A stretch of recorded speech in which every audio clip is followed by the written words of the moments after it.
आज का जो टॉपिक है आपके उपभोक्ता वाले टॉपिक को समझने की कोशिश करना कि उपभोक्ता वाले इस टॉपिक को किस तरह से समझोगे। आपके ये वाला टॉपिक पहले भी था और इस बार भी है। पहले भी आपसे पूछा गया था कि उपभोक्ता संरक्षण अधिनियम कब लागू किया गया था, तो 1986 में उपभोक्ता संरक्षण अधिनियम लागू किया गया था। ये पहले पूछा गया क्वेश्चन था। अब आपकी बात करते हैं उपभोक्ता के बारे में, तो उपभोक्ता को अपन को थोड़ा विस्तार से पढ़ना है कि किस तरह से पढ़ते हैं। उपभोक्ता की बात करें तो उपभोक्ता मुख्य रूप से कौन होता है, यानी कि कोई भी व्यक्ति हो सकता है या संस्था हो सकती है या कोई भी सरकार हो सकती है, सब उपभोक्ता हो सकती है। केवल ये शर्त आवश्यक है कि वो कोई भी वस्तु या सेवा का क्या करे तो वो उपभोक्ता कहलाती है। ठीक है, वो पंजीकृत भी हो सकती है, अपंजीकृत फर्म भी हो सकती है, कोई भी हो सकता है, वो उपभोक्ता कहलाता है।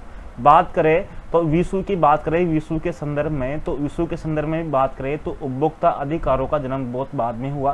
यानी कि विश्व में बात करें तो सर्वप्रथम बात करें तो विश्व में सर्वप्रथम 1962 की में 15 मार्च की घटना है, 15 मार्च की बात है। तो 15 मार्च को यूएसए में, संयुक्त राज्य अमेरिका में सर्वप्रथम उपभोक्ता अधिकारों की बात हुई। उस समय यूएसए के जो राष्ट्रपति थे जॉन कैनेडी ने सर्वप्रथम यहाँ पर उपभोक्ता यानी कि अधिकारों की बात की। तो यहाँ पर सर्वप्रथम उपभोक्ता आंदोलन की शुरुआत हुई, यानी कि उपभोक्ताओं को अधिकार दिए गए। इस कारण 15 मार्च को विश्व उपभोक्ता दिवस भी मनाया जाता है।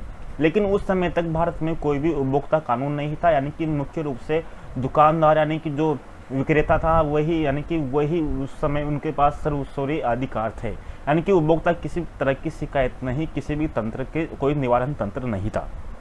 तो भारत में भी उपभोक्ताओं के लिए कुछ अधिकारों के उनके संरक्षण के लिए एक अलग कानून बनाने की आवश्यकता महसूस की गई। तो भारत में भी उपभोक्ताओं की यानी कि संरक्षण के लिए सर्वप्रथम क्या किया गया कि जो आपके राजीव गांधी की सरकार थी, राजीव गांधी की सरकार के समय सर्वप्रथम भारत में 5 दिसंबर 1986 को संसद में उपभोक्ता संरक्षण कानून संसद में रखा गया, उपभोक्ता संरक्षण कानून यानी संसद में रखा गया। ठीक है, ये रखा गया था, न कि पारित हुआ था। तो राजीव गांधी सर के उस समय प्रधानमंत्री थे। आप पूछ सकते हैं कि उपभोक्ता संरक्षण अधिनियम जब रखा गया उस समय कौन प्रधानमंत्री थे? राजीव गांधी थे।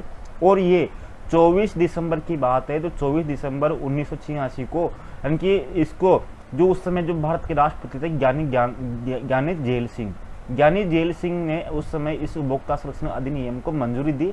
इस तरह से उस आप ही क्वेश्चन पूछ सकते हैं कि उपभोक्ता संरक्षण अधिनियम के समय राष्ट्रपति कौन थे? तो ज्ञानी जेल सिंह थे। 24 दिसंबर को जब इसको मंजूरी दी, यानी कि लागू हुआ, जब पारित हुआ, तो उसका कारण 24 दिसंबर को यानी कि उपभोक्ता संरक्षण दिवस भी मनाया जाता है। राष्ट्रीय उपभोक्ता दिवस कब मनाया जाता है? तो 24 दिसंबर को राष्ट्रीय उपभोक्ता दिवस भी मनाया जाता है, ये आपको ध्यान रखना है। लेकिन बात करें आपके उपभोक्ता संरक्षण अधिनियम भारत में एक साथ लागू नहीं हुआ था। ये आपको ध्यान रखना है कि एकमात्र ऐसा कानून है जो भारत में 3 चरणों में लागू हुआ था। कितने चरणों में? यानी कि उपभोक्ता संरक्षण अधिनियम 3 चरणों में लागू हुआ था। तो बात करें जो प्रथम चरण पर, यानी कि प्रथम चरण में जो भारत में जो उपभोक्ता जो प्रथम चरण में हुआ वो 1 अप्रैल 1987 को लागू हुआ। प्रथम चरण में 1 अप्रैल 1987 को लागू हुआ।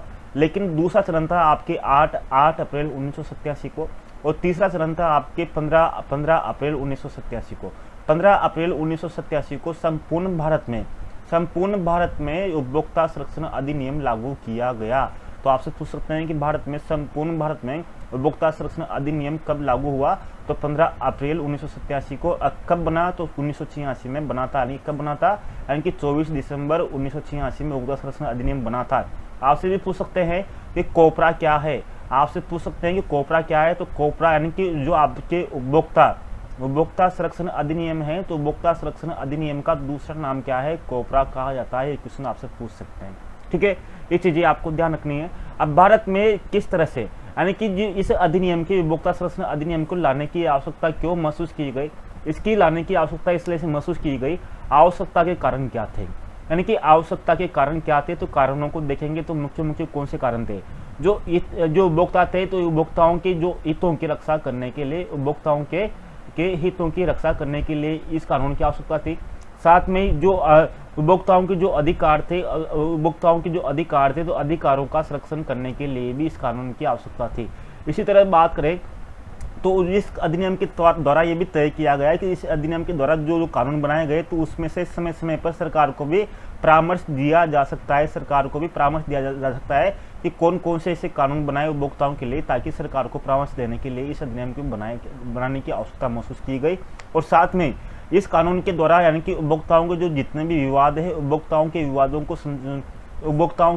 विवादों को सुलझाने के लिए भी इस कानून की आवश्यकता महसूस की गई। साथ में जो बाजार है, बाजार को उपभोक्ता केंद्रित बनाने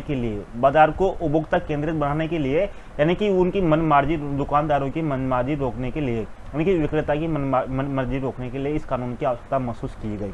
तो अब आपके बात करते हैं कि विश्व में तो आपने देख लिया, लेकिन इसमें जो उपभोक्ता संरक्षण अधिनियम बनाया गया तो आपके उपभोक्ता संरक्षण अधिनियम में कितने अधिकार है, यानी कि उपभोक्ता संरक्षण आने की आवश्यकता किस लिए महसूस की गई, ये आपने देख लिया। इसी तरह बात करें तो उपभोक्ता जो अधिनियम था उसमें कितने प्रकार के अधिकार थे। तो अधिकारों की बात करें, आपकी जो कक्षा 10 की जो वर्तमान बुक है तो उस कक्षा 10 की बुक में आपके 6 अधिकार दिए हुए हैं। उपभोक्ता के कितने अधिकार दिए हुए हैं, 6 अधिकार दिए हुए हैं। यानी कि जो आपके उपभोक्ता जो अधिकार दिए हुए हैं वो 1986 यानी उपभोक्ता संरक्षण अधिनियम के 1986 के अधिनियम की धारा 6 में यानी कि आपको धारा 6 में उपभोक्ताओं के अधिकार दिए हुए हैं। लेकिन आपकी बात करें जो अलग अलग थे, यानी कि प्रारंभ में बात करें तो प्रारंभ में इसमें 7 अधिकार थे। कितने अधिकार थे, 7 अधिकार थे, और वर्तमान में 8 अधिकार माने गए। कितने अधिकार माने गए, यानी कि इसमें वर्तमान में कितने अधिकार है, वर्तमान में 8 अधिकार माने गए हैं धारा 6 के अंतर्गत। कौन कौन से अधिकार हैं जिसमें आपको पढ़ना है, जैसे आपकी कक्षा 10 की बुक में अलग दिए हुए हैं और अलग जगह जैसे अकाउंटेंट की जो अलग बुक आती है आपके CA की उसमें अलग दिए हुए हैं।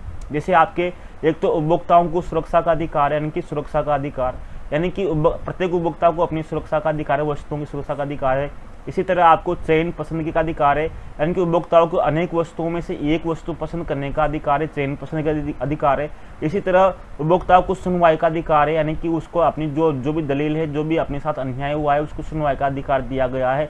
इसी तरह उसको क्षतिपूर्ति का अधिकार है, यानी कि मान लीजिए उपभोक्ता के साथ किसी प्रकार की धोखाधड़ी हुई है तो उस वस्तु के बारे में उसको क्षतिपूर्ति यानी कि उपभोक्ता न्यायालय के माध्यम से क्षतिपूर्ति का अवकाश है। इसी तरह 5वां अधिकार है प्रतिफल का अधिकार, यानी कि प्रतिफल का मतलब ये है कि उपभोक्ता ने जो जितना मूल्य दिया है उसका उतना फल मिलना चाहिए। जैसे वर्तमान में बहुत सी कोचिंग संस्थान हैं जो अनेक तरह की फीस ले लेते हैं, भारी भरकम फीस ले लेते हैं, लेकिन उस फीस के बदले में उतनी शिक्षा नहीं दे पाते, यानी कि उनको वो प्रतिफल नहीं मिल पाता जो उन्होंने मूल्य चुकाया। यानी कि प्रत्येक उपभोक्ता को अधिकार है तो जितने मूल्य देता है उतने प्रकार की उसको वस्तु मिलना चाहिए। बहुत सी बार क्या करते हैं दुकानदार, जैसे आपके गेहूँ है तो गेहूँ के जैसे आपने उसने 1 किलो गेहूँ के 20 रुपये ले ले, लेकिन उसने 1 किलो गेहूँ नहीं तोड़कर 900 ग्राम गेहूँ तोड़ दिए, तो इस तरह से उसको प्रतिफल का पाने का अधिकार है। इसी तरह बात करें प्रत्येक उपभोक्ता को उपभोक्ता शिक्षा प्राप्त करने का अधिकार है। इसी तरह आपकी बात करें सूचना प्राप्त करने का अधिकार है, कि प्रत्येक उपभोक्ता को सूचना प्राप्त करने का अधिकार है, यानी कि प्रत्येक वस्तुओं सेवाओं के बारे में उपभोक्ताओं को सूचना प्राप्त करने का अधिकार है। इसी तरह उसको स्वस्थ वातावरण प्राप्त करने का अधिकार है, स्वस्थ वातावरण प्राप्त करने का अधिकार है, ये उपभोक्ताओं के अधिकार है। इन चीज़ों को आपको देखना है कौन कौन से अधिकार है। लेकिन आपके जो ये उपभोक्ता अधिकार है इसमें साथ साथ आपकी इसमें कुछ परिभाषाएं भी दी हुई है कि उपभोक्ताओं के यानी संरक्षण के लिए कौन कौन सी परिभाषाओं का उल्लेख किया गया है। तो उपभोक्ताओं के लिए अलग अलग परिभाषाओं का उल्लेख किया गया है। परिभाषा कौन कौन सी देखते हैं, आपके नंबर 1 दी हुई है समुचित प्रयोगशाला। समुचित प्रयोगशाला क्या होती है, इस प्रयोगशाला का उद्देश्य ये होता है, अगर मान लीजिए किसी उपभोक्ता ने कोई वस्तु कोई माल खरीदा, या मान लीजिए किसी उपभोक्ता संरक्षण टीम ने कोई सैंपल लिए, जैसे आपकी सीजनों में यानी कि आपकी मिठाई की दुकानों पर नकली मावा बनता है या फिर मिलावट चलती है, तो उन्हीं चीज़ों की जो यानी कि परीक्षण के लिए प्रत्येक जिले में, प्रत्येक राज्य में या कहीं भी यानी कि केंद्र सरकार इन समुचित प्रयोगशालाओं की स्थापना करती है। कौन करती है, केंद्र सरकार। तो इस समुचित प्रयोगशाला में ही उनकी सैंपल का प्रयोग का उसका टेस्टिंग की जाती है कि ये वस्तु सही है या नहीं है। इसी की समुचित प्रयोगशाला के आधार पर ही जो इसकी रिपोर्ट के आधार पर ही क्या होता है कि इसकी रिपोर्ट के आधार पर न्यायालय फैसला करता है कि उपभोक्ता संरक्षण अधिनियम के तहत इसी समुचित प्रयोगशालाओं के आधार पर फैसला करता है। तो समुचित प्रयोगशाला क्या है समझ में आइए। इसी तरह आपकी बात करते हैं कि उपभोक्ता जो संरक्षण अधिनियम है उसमें शिकायतकर्ता कौन हो सकता है, यानी कि शिकायतकर्ता कौन हो सकता है, कि शिकायत कौन कौन कर सकता है। तो आपकी बात करें शिकायत अनेक कोई भी कर सकता है, जैसे एक उपभोक्ता कर सकता है, यानी कि एक उपभोक्ता भी शिकायत कर सकता है। अगर इसके साथ एक से अधिक उपभोक्ता भी शिकायत कर सकते हैं, एक साथ एक से अधिक उपभोक्ता भी एक साथ शिकायत कर सकते हैं। इसी तरह आपकी बात करते हैं कि अगर मान लीजिए उपभोक्ता नहीं है समय पर, जैसे उपभोक्ता ने शिकायत नहीं की, तो उपभोक्ता अपना किसी प्रतिनिधि के माध्यम से, उपभोक्ता अपनी प्रतिनिधि के माध्यम से भी शिकायत कर सकता है। इसी तरह से बात करते हैं आपके उपभोक्ता मंच के माध्यम से भी, उपभोक्ता मंच के माध्यम से भी शिकायत की जा सकती है। इसी तरह सरकार स्वयं भी शिकायत कर सकती है। इस तरह से शिकायतकर्ता कोई भी हो सकता है, एक उपभोक्ता, एक से अधिक उपभोक्ता, प्रतिनिधि के माध्यम से, उपभोक्ता मंच के माध्यम से, सरकार के माध्यम से शिकायत की जा सकती है। लेकिन आपकी बात करें तो शिकायत किन किन चीज़ों की नहीं की जा सकती, यानी कि कौन कौन से ऐसे मामले जो शिकायत के केंद्र में नहीं आते, यानी कि कौन कौन से ऐसे मामले जो आपके उपभोक्ता संरक्षण अधिनियम में शामिल नहीं होते, शिकायत नहीं की जा सकती। कौन कौन से मामलों की शिकायत नहीं की जा सकती, जैसे बात करें ऐसी चीज़ों की जो, यानी कि आपके शिकायत किन किन चीज़ों की नहीं की जा सकती, यानी कि अगर आपने वस्तु अगर आपने निःशुल्क प्राप्त की है, फ्री में प्राप्त की है, निःशुल्क प्राप्त की है, तो उसकी शिकायत नहीं की जा सकती। इसी तरह आपने वस्तु पुनः विक्रय करने के उद्देश्य से खरीदे है, तो उसकी शिकायत नहीं की जा सकती। इसी तरह अगर आपने कोई वस्तु रोजगार करने के उद्देश्य से कोई वस्तु खरीदे है, तब भी उसकी शिकायत नहीं की जा सकती।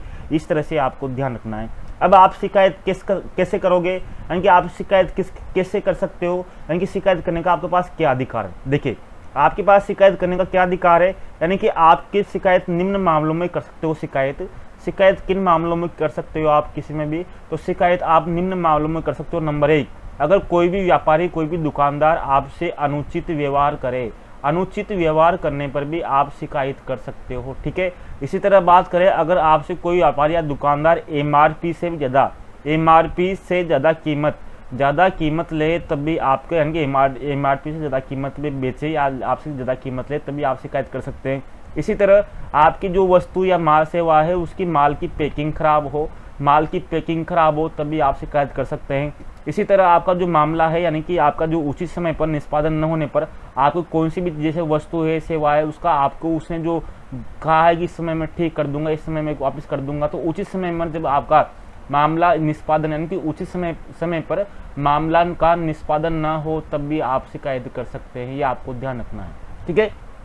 अब आपकी बात करें तो उपभोक्ता संरक्षण अधिनियम में देख लिया अपने शिकायत किस किस मामलों की जा सकती है, अधिकार कौन कौन से होते हैं, उपभोक्ता संरक्षण की आवश्यकता किस लिए महसूस की गई, और शिकायतकर्ता कौन कौन हो सकते हैं, और शिकायत किन किन की नहीं की जा सकती, और शिकायत किन किन के कारण की जा सकती है। इसी तरह बात करते हैं कि जो आपके उपभोक्ता संरक्षण अधिनियम था, उपभोक्ता संरक्षण अधिनियम, उस संरक्षण अधिनियम में 1986 के तहत इसमें 2 प्रकार के उपभोक्ताओं का उल्लेख है। कितने प्रकार के? 2 प्रकार के उपभोक्ताओं का उल्लेख है। नंबर 1 है माल का उपभोक्ता, एक है सेवा का उपभोक्ता।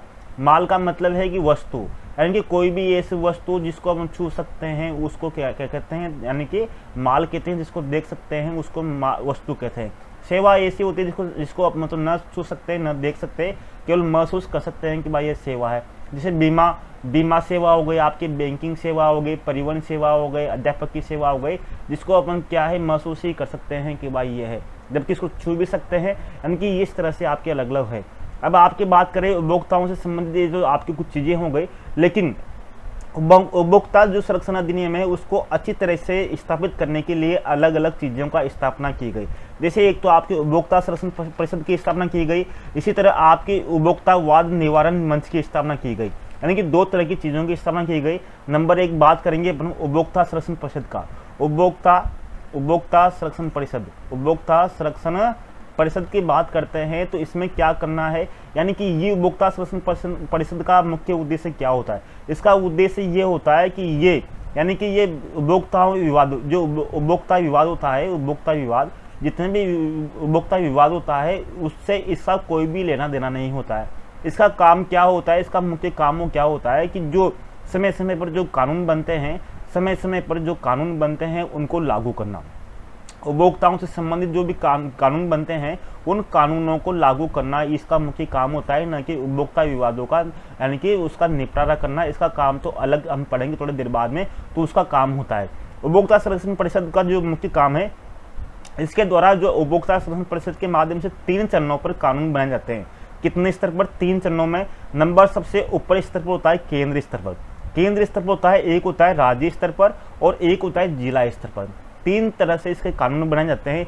बात करें आपके उपभोक्ता संरक्षण अधिनियम जो 1986 था, तो इसमें उपभोक्ता संरक्षण परिषद का जो उल्लेख है, तो उपभोक्ता संरक्षण परिषद का उल्लेख है, तो इसमें आपकी जो धारा है, उस धारा में जैसे आपके एक तो है, इसमें है केंद्रीय उपभोक्ता संरक्षण परिषद, केंद्रीय, एक है आपके केंद्रीय उपभोक्ता संरक्षण परिषद, ठीक है। इसी तरह आपके राज्य उपभोक्ता संरक्षण परिषद, इसी तरह आपकी जिला उपभोक्ता संरक्षण परिषद। ये आपके इस तरह से प्रत्येक इस 3 तरह की परिषद हैं। बात करें आपकी इसका उल्लेख केंद्रीय उपभोक्ता संरक्षण परिषद का उल्लेख कौन सी धारा में? तो आपके जो धारा 4 है उपभोक्ता संरक्षण अधिनियम 1986 की, तो धारा 4 के 1 में है। कौन सी में? 1 में।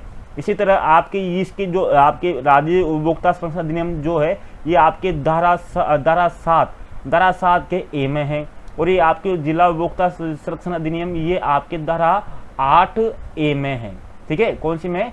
धारा 8 ए में है, ठीक है। ये आपको ध्यान रखना है। अब इनका गठन कौन करता है?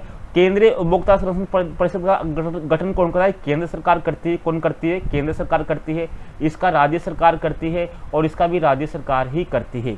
अब इसका अध्यक्ष कौन होता है? तो इसका अध्यक्ष कौन होता है? यानी कि जो केंद्रीय उपभोक्ता मंत्री, यानी कि केंद्रीय उपभोक्ता मंत्री होता है। जैसे पहले आपके रामविलास पासवान थे, तो केंद्रीय उपभोक्ता मंत्री होता है, वो इसका अध्यक्ष होता है। और राज्य उपभोक्ता संरक्षण परिषद का जो अध्यक्ष होता है, वो राज्य उपभोक्ता से संबंधित जो मंत्री होता है, राज्य उपभोक्ता से संबंधित जिसके पास जो प्रभार होता है, उसका मंत्री इसमें होता है। और जो जिला उपभोक्ता संरक्षण परिषद का जो अध्यक्ष होता है, वो कौन होता है? जो संबंधित जिलाधीश होता है, संबंधित जिलाधीश होता है। यानी कि ये आपको ध्यान रखना है कि इसका जिला उपभोक्ता संरक्षण अधिनियम का उल्लेख कौन सी धारा में? तो उल्लेख धारा 8 ए में है। और उसका अध्यक्ष कौन होता है? तो उसका अध्यक्ष संबंधित जिला यानी कि जिलाधीश होता है। बात करें तीनों का कार्यकाल 3 वर्ष होता है।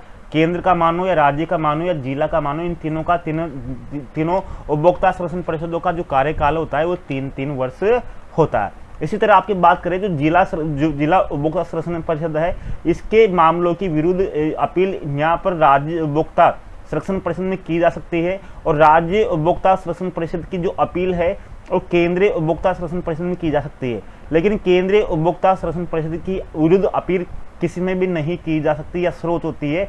ये स्वयं ही एक स्वतंत्र निकाय है, स्वतंत्र वैधानिक निकाय है। ये आपको ध्यान रखना है, ठीक है। इस तरह से आपको देखना है। अब ये हुआ अपन के उपभोक्ता संरक्षण परिषद हुई, ठीक है। ये तो हो गया अपन के उपभोक्ता संरक्षण परिषद। अब एक है अपने उपभोक्ता वाद निवारण मंच। आपकी क्या है? उपभोक्ता वाद निवारण मंच, ठीक है। अब उपभोक्ता वाद निवारण मंच का मतलब ये है कि जितने भी उपभोक्ताओं से संबंधित जितने भी विवाद होते हैं, विवादों का सबका जो फैसला करता है वो कौन करता है? तो उपभोक्ता वाद निवारण मंच करता है। इसका उल्लेख उपभोक्ता संरक्षण अधिनियम की धारा 9 में किया गया है। किसमें? धारा 9 में किया गया है। जैसे अपने धारा उसके अधिनियम की धारा 6 में क्या पढ़ा, इसी तरह अपने धारा 4 ए में क्या पढ़ा, इसी तरह हमने धारा जो 7 एक में क्या पढ़ा, इसी तरह आपने धारा 8 ए में क्या पढ़ा, ठीक है। ये आपको याद होना चाहिए इस धारा में क्या क्या था। इसी तरह आपकी उपभोक्ता संरक्षण अधिनियम की जो धारा 9 था उसमें क्या था। तो जैसे धारा 6 में अपने जैसे अपने मूल अधिकार कितने 6 हैं, तो 6 में क्या है? अधिकार है उपभोक्ता संरक्षण अधिनियम के। धारा 4 ए में क्या है? केंद्रीय उपभोक्ता संरक्षण परिषद। इसी तरह आपके धारा 7 ए में क्या है? आपके राज्य उपभोक्ता संरक्षण जो परिषद। इसी तरह आपकी जिला परिषद है। अब धारा 9 में क्या है? तो धारा 9 में क्या है? तो आपके 9 में क्या है? 9 में क्या है? न। तो निवारण में क्या है? न। दोनों में न है, तो 9 से ध्यान रखना, निवारण मंच का इसमें उल्लेख किया गया है धारा 9 में। अब आपके बात करते हैं इस उपभोक्ता में निवारण मंच की स्थापना आपके 3 स्तर पर की गई है। कितने स्तर पर? जैसे आपके होगा जिला स्तर पर, इसके बाद में आपके राज्य स्तर पर, उसके बाद में आपके केंद्रीय स्तर पर। 3 स्तरों पर इसकी स्थापना की गई है। तो इसकी बात करें जो जिला स्तर पर जो स्थापना की गई है वो धारा 9 ए के तहत की गई है, ये धारा 9 बी के तहत की गई है और ये धारा 9 सी के तहत इसकी स्थापना की गई है।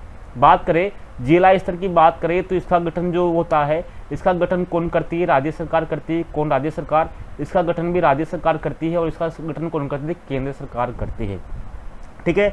अब इसकी बात करें तो जिला स्तर पर जो जिला विवाद निवारण मंच होता है, तो इसका अध्यक्ष कौन होता है, यानी कि इसका अध्यक्ष कौन होता है, तो आपको ये ध्यान रखना है इनका अध्यक्ष कौन होता है। देखना इसका अध्यक्ष कौन होता है, जिला न्यायालय जिला न्यायाधीश होता है, तो जिला न्यायाधीश होता है वो इसका अध्यक्ष होता है, या फिर उसका जो समकक्ष हो या उसके समान जो योग्यता रखता हो वो उसका अध्यक्ष हो सकता है। ये आपको ध्यान रखना है। इसी तरह जो राज्य स्तर पर जो राज्य उपभोक्ता मंच होता है, राज्य उपभोक्ता मंच, जिला उपभोक्ता मंच हो गया, ये राज्य उपभोक्ता मंच हो गया, ये केंद्रीय उपभोक्ता मंच हो गया। तो राज्य उपभोक्ता मंच का जो अध्यक्ष होता है वो कौन होता है, ये आपको ध्यान रखना है कि उच्च न्यायालय का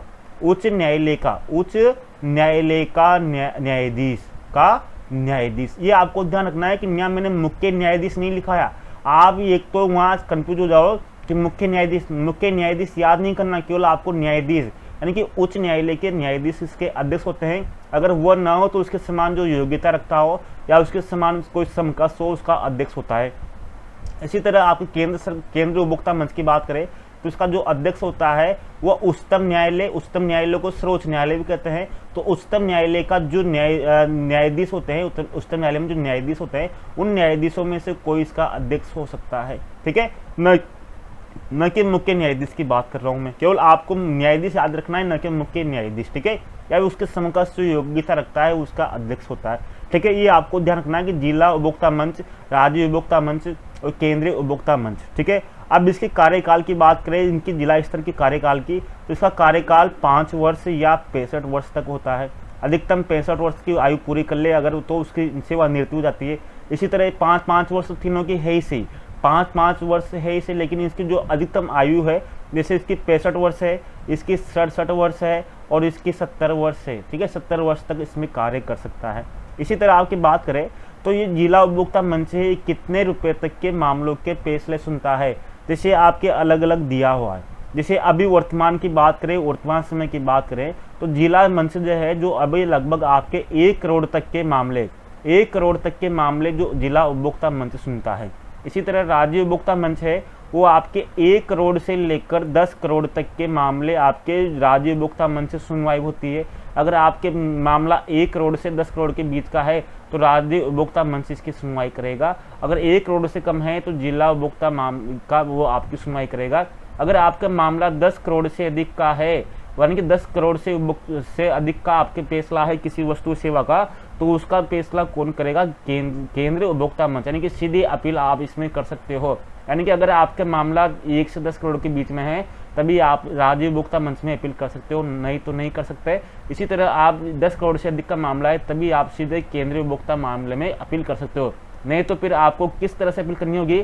अगर आप जिला उपभोक्ता मंच से सहमत नहीं हो तब इसके विरुद्ध अपील राज्य में की जा सकती है, और राज्य उपभोक्ता मंच के से फैसले से आप सहमत नहीं हो तो आपकी केंद्रीय उपभोक्ता मंच में आपकी अपील की जा सकती है। और अगर केंद्रीय उपभोक्ता मंच से आप संतुष्ट न हो तो फिर आप उच्चतम न्यायालय में भी, यानी कि इसके विरुद्ध उच्चतम न्यायालय में अपील की जा सकती है। ये आपको ध्यान रखना है। यानी कि सर्वोच्च कौन है? उच्चतम न्यायालय है, इनके उच्चतम न्यायालय में अपील की जा सकती है। लेकिन आपकी बात करी मैंने यहाँ पर उपभोक्ता संरक्षण परिषद की, तो इसमें जो सर्वोच्च होता है केंद्रीय सरकार, केंद्रीय उपभोक्ता संरक्षण परिषद, तो इसमें इसके विरुद्ध किसी में भी अपील नहीं की जा सकती, लेकिन यहाँ पर अपील की जा सकती है। आपको ध्यान रखना है कि ये आपको इस तरह से, यानी कि अपने जो भारत में है उपभोक्ता संरक्षण अधिनियम इस तरह से काम करता है कि उपभोक्ता संरक्षण अधिनियम क्या है, किस तरह से बना, इसके बारे में ये आपके परिचय था। तो इस परिचय को आपको ध्यान रखना है। उम्मीद है कि आपको ये चीज़ें समझ में आई होगी। इसी तरह हम बैंकिंग के बारे में